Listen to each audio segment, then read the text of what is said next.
Teológicamente, esta palabra significa dejar en libertad. Cuando un preso, un esclavo era liberto, pues se le decía te absolvo.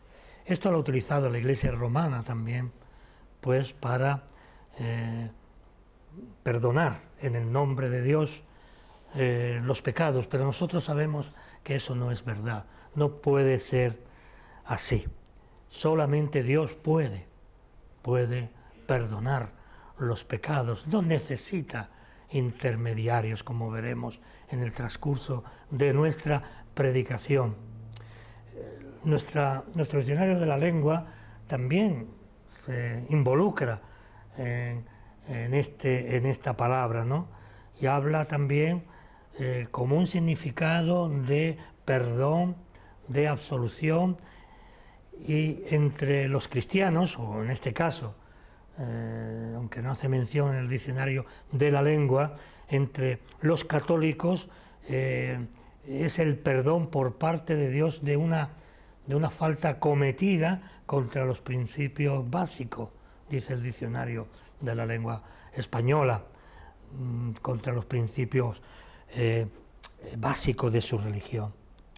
La solución es, como digo, practicada solo y exclusivamente por la Iglesia romana, pero también de una manera real, bíblica.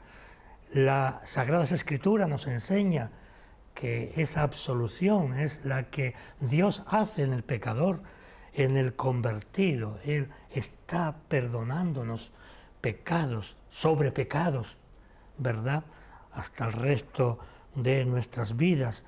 Pero esto también es una trampa que muchos de los evangélicos han creado para explicar de una manera muy superficial que el cristiano, una vez salvo, siempre salvo. Nosotros creemos en la perseverancia de los santos, tal como nuestra Escritura, la palabra de Dios, así nos los dice. Por lo tanto, sabemos que cuando un creyente es convertido, evidentemente es convertido para siempre. Y es cierto que el creyente puede pecar como cualquier otra persona, y a veces más. Hay personas que no han conocido al Señor, pero que son mejores que muchos creyentes. Una cosa no quita la otra. ¿Por qué? El Señor lo dice, lo peor de este mundo escogió para que se haga de una manera gráfica, patente, conocida su gracia, gracia sobre gracia. Y esta es también una trampa de la que nosotros vamos a hablar. Lo que nos enseña la palabra de Dios, y así nosotros lo creemos, es que la remisión de los pecados, que también tiene la absolución, esta palabra sinónima, el perdón de los pecados, el perdón de los pecados en el creyente se hace a través del creyente convertido. No olvidemos que creyentes son todos aquellos que creen en algo. Satanás es un creyente, lo digo muchas veces, para definir exactamente lo que quiere decir eso. Él cree, Satanás cree en Cristo, sabe quién es Cristo mejor que nosotros. Él era Lucifer, el ángel de luz. Por lo tanto, estaba muy cerca de Dios, era una creación especial, como posteriormente fue la creación de nuestros primeros padres. Esa remisión, ese perdón, esa absolución de los pecados se hace a través y solo a través de Jesucristo nuestro Señor. La Santa Biblia también nos enseña que la remisión de los pecados no ha sido perdonada en realidad. Esto parece que Dios no perdona los pecados.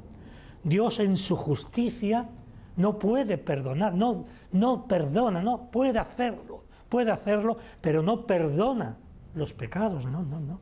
lo carga sobre su Hijo. Su Hijo paga el precio. Todo pecado tiene un precio, la muerte. Y la muerte, nuestra muerte, fue imputada en Cristo. En su sacrificio, en su muerte, fue cargado el pecado sobre nuestro Señor Jesucristo. Esa es teológicamente la verdad. Muchas veces hablamos que Dios me ha perdonado. No, Dios no te ha perdonado. Dios ha cargado tu mal, tu pecado en Jesús. Es algo que llevamos del catolicismo. Claro que nos ha perdonado. Nos ha perdonado a nosotros cargándolo sobre Jesús. Dios en su justicia no olvida.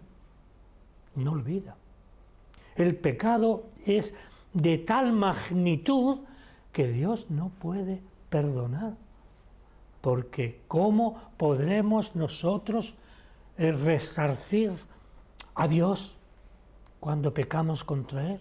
Resarcir al hermano cuando pecamos contra Él. Podemos resarcirnos, ir y darle un abrazo al hermano. No lo hacemos. Esperamos, confiamos en ese perdón. ¿Verdad? Es otra de las cosas que tendremos que no solamente aprender. Lo que digo aquí posiblemente digáis, sí, es bíblico, es verdad, pero hay que definir realmente. Es claro que nos perdonó en Cristo. Repito, es importante no olvidar esta cuestión de la forma que os digo. Por eso la Santa Biblia nos enseña también que la remisión de los pecados del creyente convertido, repito, es imputada a Cristo. Con su muerte fuimos lavados del poder de la maldad y de las consecuencias del pecado. Por eso es imputada a Cristo. Por eso a ninguno de sus hijos se le acusará de pecado. A ninguno de aquellos que la gracia de Dios ha llegado a su vida a través de la conversión. Se le podrá acusar de pecado porque a nuestro Cristo se le cargó. Se cargó nuestro pecado, repito, sobre Cristo, en Cristo y sobre Cristo. No olvidemos, a veces no tenemos esa sensación en nuestras pequeñas faltas, ¿verdad?, de que hemos pecado gravemente contra Dios. Para Dios, el principio bíblico es que para Dios no hay pecado pequeño ni grande, no hay pecado venial, es falso. El más pequeño de los pecados es igual que el peor. Diremos humanamente hablando, Juan, esto no es posible, no es igual que yo haga una mentirijilla que asesine a una persona, evidentemente, pero eso es a nivel humano, eso es nuestra escala de valores, que está bien, por esa semilla religiosa que hay en todo ser humano, eso es cierto, pero para Dios, cualquier pequeña falta es grave. No hay diferencias, no hay pecados veniales. Eso se lo ha inventado la religión establecida por siglos. No lo creía así los primeros cristianos, ni lo creía así tampoco la Iglesia Católica antigua, de la que nosotros somos parte. Por lo tanto, no hay pecados, repito nuevamente, veniales, ni pecados mortales. Todo pecado, toda falta cometida es contra Dios, contra el hermano, contra la Iglesia, pero contra Dios. Todo pecado es cometido contra Dios. Y lo pagó en la cruz. Fue un pago duro, enorme. Fue lo que ahora estamos celebrando, esa humillación de la que hablaré esta tarde, esa humillación, la humillación de Dios. Dios se humilló porque de tal manera nos amó que se humilló. Dios se humilló, se vistió como nosotros, cogió un cuerpo humano, nació de mujer, se humilló. Esa era la humillación de la segunda persona de la Trinidad, de la divinidad entera, porque toda estaba implicada en ello, toda la divinidad. ¿De qué manera nos amó? ¿Verdad?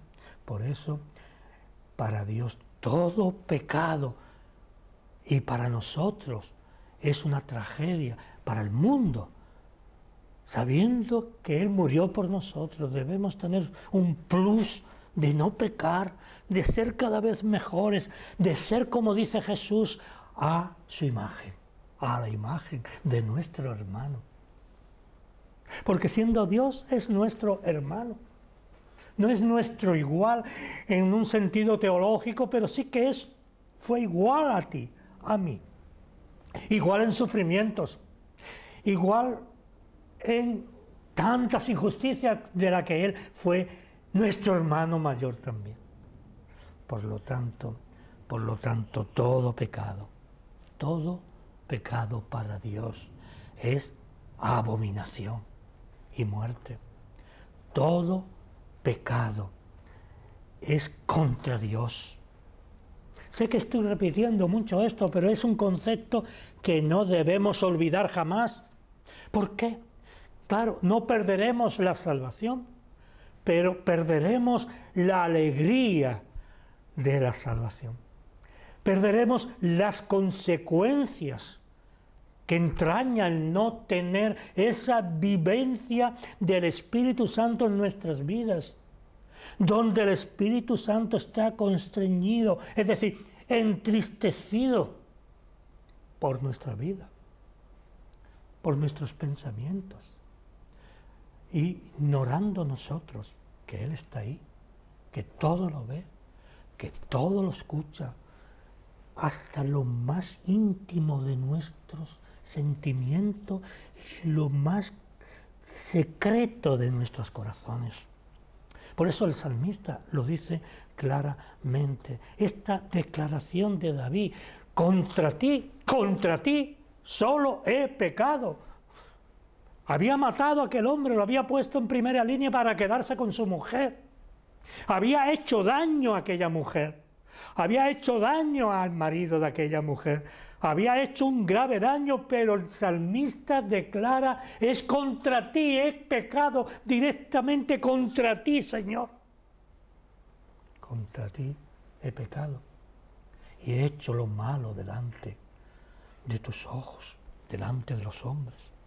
En el Salmo 51 deberíamos leer una y otra vez este salmo para darnos cuenta de cómo debe ser nuestra actitud ante el pecado, de vernos tal como somos. Hay un grave peligro en todo esto, de que posiblemente en algún momento tengamos algunas dudas si en realidad el Señor nos ha escogido, nos ha apartado para salvación. Y por sus frutos, dice el Señor, lo conoceréis. Es importante para el Hijo de Dios profundizar en esto. Porque cuando profundizamos en esto, hay bendiciones, dice el cántico. Hay bendiciones, ¿verdad? Por eso, ningún hombre, como hace la Iglesia romana en sus sacerdotes, puede abrogarse o actuar en el nombre de Dios, y mucho menos para perdón de los pecados. Dios nuestro Señor es el único, y solo hay, dice la palabra de Dios, un mediador entre Dios y los hombres, y ese mediador es Jesucristo nuestro Señor. Porque hay un solo mediador, dice el apóstol San Pablo a Timoteo. Porque hay un solo mediador entre Dios y los hombres. Jesucristo, hombre. Por eso debemos también meditar un poco en lo que estamos hablando esta mañana. Es importante, porque el pecado no solamente afecta a nuestra relación con Dios y a nuestra relación con los demás, sino también afecta de una manera real, verdadera, a todo nuestro entorno, sea familiar, sea social o sea eclesial. A todo cuanto gira a nuestro alrededor o depende de nosotros, todo queda marcado, pero de una manera muy, muy especial a cada uno de nosotros. El pecado nos hace daño a nuestra conciencia, y hemos creado como una pantalla, ¿verdad?, para que eso no nos haga daño, pero está ahí, el pecado está dentro, no sale fuera, solamente sale fuera cuando nosotros oramos al Señor, cuando nosotros reconocemos que no llevamos una vida, un mínimo de vida cristiana, que nosotros no pensamos en esas consecuencias de las que estamos hablando y seguimos una y otra vez. Es cierto que Satanás, porque no olvidemos que detrás de todo esto está Satanás, que detrás de todo esto hay, como he dicho alguna vez, una guerra espiritual. Si nosotros pudiéramos ver con nuestros ojos lo que hay a nuestro alrededor, nos moriríamos del susto.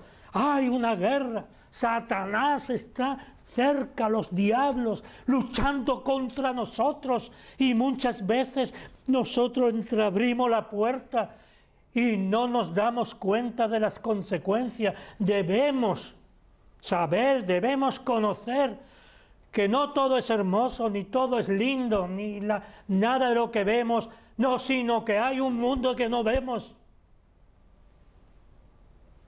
que nos afecta, y que los ángeles y Cristo está luchando por ti y por mí. Cuando nos ganan una batalla, que son muchas veces, siempre que caemos en el pecado, cuando nos gana Satanás una batalla, Cristo es el que va a ganar la guerra. Nos pueden vencer, pero Él nos vuelve a subir por la fuerza de su Espíritu Santo que está en la vida del creyente. Él vuelve a levantarnos una, otra y otra vez, porque tú y yo somos algo hermoso, muy hermoso para Dios nuestro Señor. Porque Él se humilló por ti y por mí. Él vino a pagar el precio de ese pecado. Él está ahí diciéndonos que nos pertrechemos como soldados. Y nos habla y nos el tema de cómo hacerlo, ¿verdad? De cómo debemos enfrentarnos en esa lucha en la cual nosotros no sabemos por dónde está el enemigo, pero está a nuestro alrededor. Por eso hablamos de que el pecado afecta a toda nuestra vida, a todo nuestro entorno, a nuestra familia, a nuestra iglesia, a nosotros mismos de una manera especial. Por eso el pecado afecta también a la iglesia del Señor y afecta también a nuestra relación con ella. Por eso hay tantos problemas, por eso hay tantas cosas que no comprendemos y que las personas más sencillas de la congregación acaban por marcharse. Aquellas personas no pueden entender que con la misma boca que se alaba a Dios se pueda maldecir a los hombres. No lo pueden entender.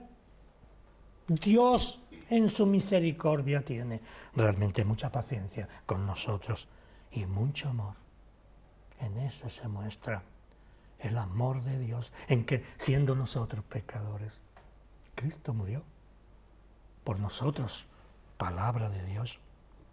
Por eso el mandato divino a la Iglesia tiene que ver con los pecados de la Iglesia, de los individuos, de las personas que componen la congregación de Dios. Y tiene que ver con esos pecados de la Iglesia. Porque cuando tú pecas, cuando yo peco, hemos pecado contra la Iglesia y contra Dios y contra nuestro Cristo. Y esos pecados vienen a ser también de la Iglesia. Por eso la Iglesia tiene esa capacidad dada por Dios para disciplinar, para poner en orden las cosas. Por eso también, y aquí confirma lo que estamos diciendo aquí en el Evangelio de San Juan, en el capítulo 20, versículo 23. A quienes remitiereis los pecados, les son remitidos. Y a quienes se los retuviereis, les son retenidos. Pero esto no lo dice como la Iglesia romana pretende, de que está hablando de la Iglesia, está hablando de cada uno de nosotros, de sus hijos, está hablando de ello y no de otra cosa. A quienes remitiereis los pecados, les serán remitidos, y a quienes se los retuviereis, les son retenidos. Es decir, va también en la línea, entre otras cosas, con nuestra disposición a predicar el Evangelio. Cuando nosotros no predicamos el Evangelio, esas personas permanecen en pecado y son personas que muchas veces son queridas, muy, muy queridas para nosotros. Pero cuando tú vas por amor y le predicas la buena noticia, entonces tú le has liberado, ¿verdad? Por lo tanto, este versículo quiere decir eso, entre otras cosas, y no el apoyo que se hace como algo directo al pastor o al presbítero, es decir, al sacerdote en este caso, son ellos y no los demás. Está hablando de la Iglesia en su conjunto. Este texto, hermano y hermana, es contundente. Por eso, la Iglesia tiene, en su conjunto, tiene ese ministerio, la misión, y de conocer la misión que todos somos parte de esa misión, porque todos somos parte de ese cuerpo que es la Iglesia. Por eso ha habido diferentes formas de expresar el pecado cuando una persona peca. En la antigüedad, en los primeros años de la Iglesia primitiva o de la Iglesia antigua, se hacía una confesión pública ante la Iglesia, pública de pecado, ante la Iglesia. Posteriormente, a causa de los problemas que eso acarreaba, ¿no?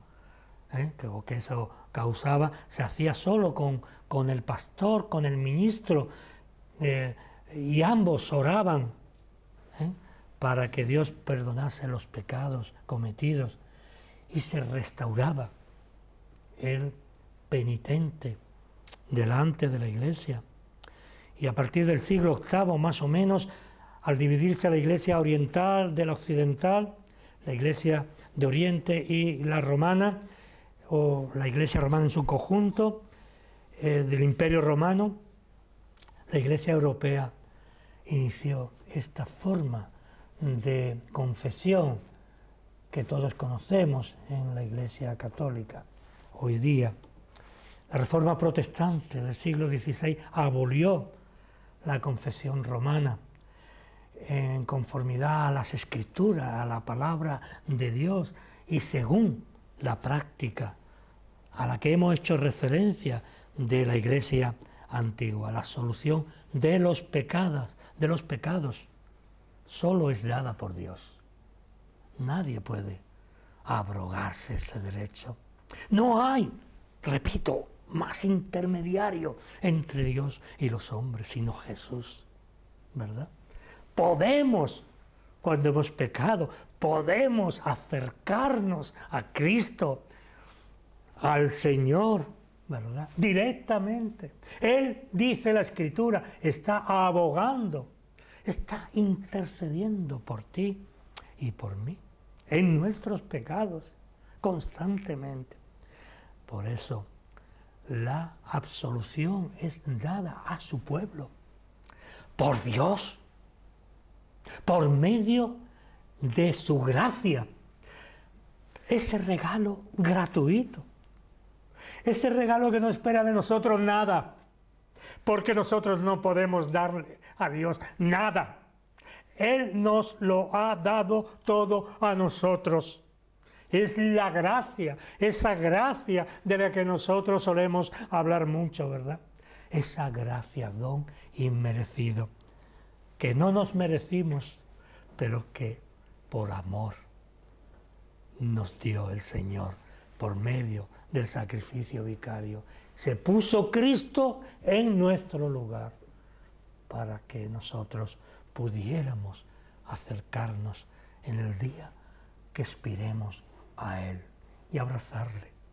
Y todas nuestras vestiduras serán quitadas para ponernos, dice la Escritura, vestiduras blancas y resplandecientes. Por eso, la conciencia es despertada.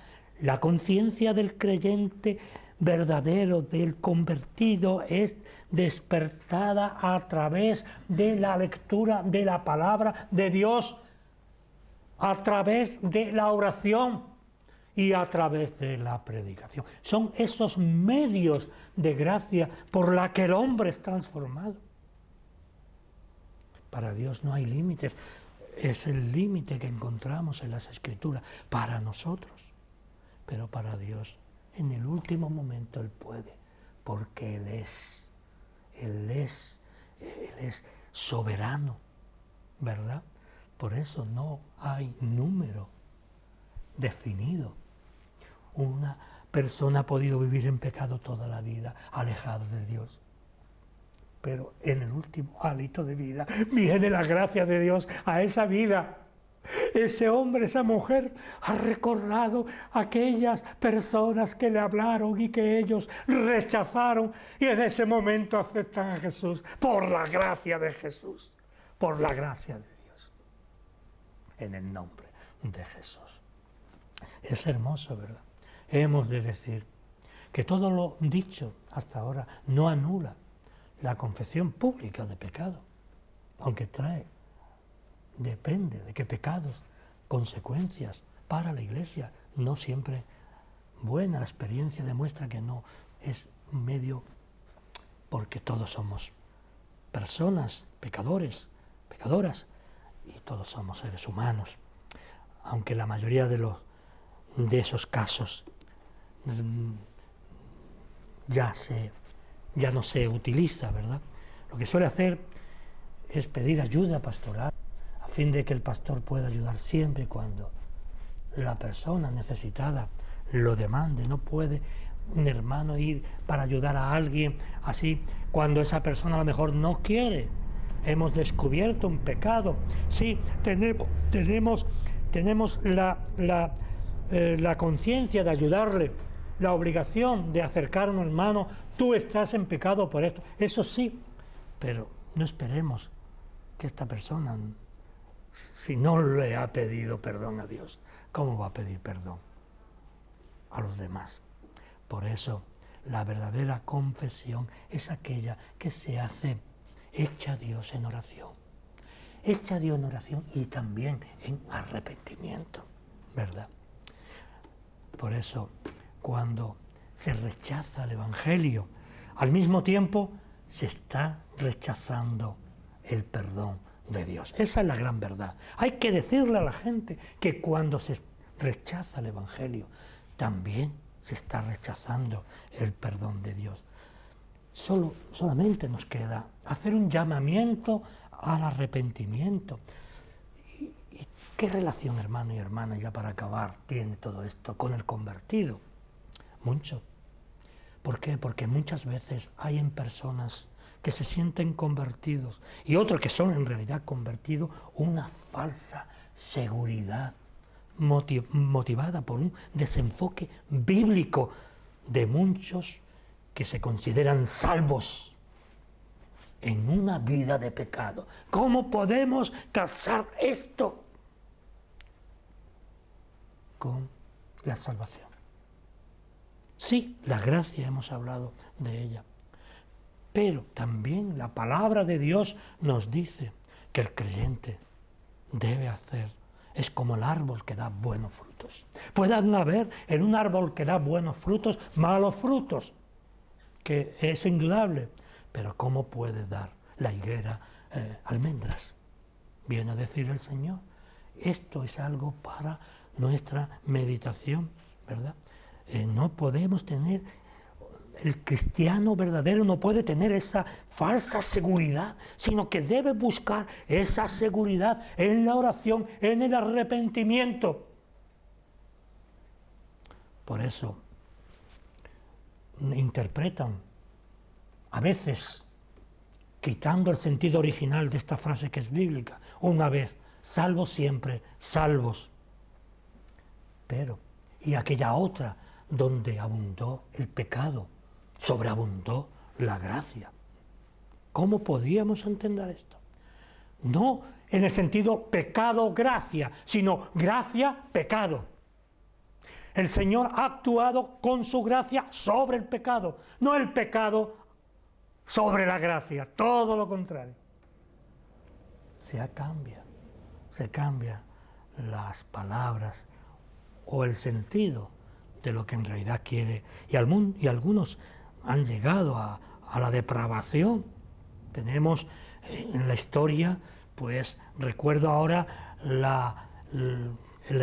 la ciudad de Münster, los anabaptistas fueron rodeadas por las tropas alemanas, ¿verdad? Y aquello se convirtió en una bacanal. Es decir, en un pecado, una ciudad entregada al pecado, y fue destruida, ¿verdad? Y hay algunas sectas que así lo creen, llegan a tal punto que dice, cuanto más pequemos, más gracia habrá. Falso, totalmente falso y peligroso para la persona o personas que actúan o lo dicen así. Este tipo de personas viven profesando ser discípulos del Señor y sacando del contexto la palabra de Dios para autojustificarse. Pero están por las Escrituras condenados. Ninguna idea, ninguna profesión de fe, doctrinas o iglesias pueden salvarnos. Solo Dios salva. Solo Dios basta para nosotros, para que la gracia de Dios llegue a nuestras vidas. Solo Cristo salva a través de la verdadera comunión con la Iglesia y con su Cristo. Lo contrario a todo esto es condenación. Falsas esperanzas en aquellos que viven en su propia mentira y que desconocen que Dios no puede ser burlado. Y así hay muchos creyentes, muchos, desde el principio hasta que el Señor venga a arrebatar su iglesia. Los fariseos del tiempo de Jesús así lo creían. Hablaban verdad, creían correctamente. Se dice que el mismo Jesucristo era fariseo en cuanto a la enseñanza que recibió siendo niño. Él no necesitaba, pero él también vivió, creció como uno de nosotros. Vivían en la mentira. Esos fariseos eran, como decía el mismo Cristo, la hermosura de las tumbas. Están llenas de podredumbre. Sois como sepulcros blanqueados, limpios por fuera, pero por dentro hay podredumbre. Eso es lo que debemos evitar. Que no haya nunca en nosotros esa, no digo ya creencia, sino esa sensación de que somos elegidos, de que somos hijos de Dios, cuando lo que en nuestra vida hay es mentira y pecado. Nadie puede perdonar para acabar los pecados en el nombre de Dios, sino Dios mismo. La solución del hombre no es legítima, ni ayuda, ni salva, sino que arroja al penitente al pozo de la desesperación y la muerte. Por eso hay que hacer mención a muchos que tenemos dudas sobre ellos, a todos aquellos que sabemos que viven una religión según ellos bíblica, llenas de versículos y corazones endurecidos por el pecado y la insolencia y falto de vida en el Espíritu. Solo la gracia salva. Primero cambia las vidas para adecuarlas a la santidad. Y la verdad, sin eso, sin esa gracia, sin esa santidad, no hay salvación. No hay tiempo. Debemos buscar el rostro de Dios. Debemos rogar al Señor.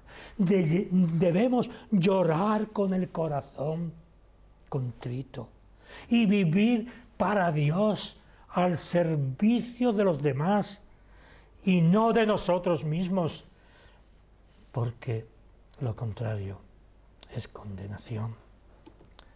Quiera el Señor que hayamos entendido esto y que este devocional nos haya servido como un punto de partida para que en nuestras vidas haya cada vez más santidad, santidad sobre santidad, y de seguro que eso va a redundar en beneficio de la Iglesia, de la familia y de cada uno de aquellos que lo hagamos así.